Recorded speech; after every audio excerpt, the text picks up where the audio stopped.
ഇത് ഒരു പടവലത്തോട്ടാണ് കേട്ടോ.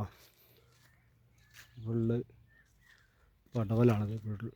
അപ്പം ഇന്നലെ പറിച്ചിട്ടുള്ളൂ. ഇനിയിപ്പോൾ ഇന്ന് ഉണ്ടാവില്ല. ഇനിയിപ്പോൾ 2 ദിവസം കഴിഞ്ഞിട്ടേ പറിക്കുള്ളൂ. ഞങ്ങളിതിൻ്റെ ഇതിൻ്റെ വലിപ്പമുള്ള കുറച്ചും കൂടെ വലിപ്പമുള്ള ടൈപ്പാണ് ഞങ്ങൾ എക്സ്പോർട്ട് ചെയ്യാൻ വേണ്ടി എടുക്കുക.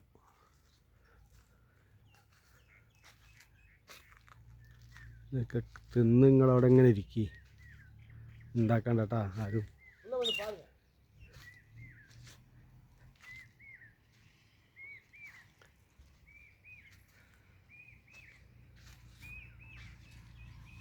ഇതിപ്പം തുടങ്ങിയിട്ടുള്ളൂ എന്നാണ് പറഞ്ഞത്. അതായത് പടവലം പൂട്ട് ഇത് കായായി വരുന്ന സമയമാണ്. ഇനിയിപ്പോൾ ഇതിങ്ങനെ ദിവസം എന്ന് പറഞ്ഞ മാതിരി പറിക്കാനുണ്ടാവും സാധനങ്ങൾ.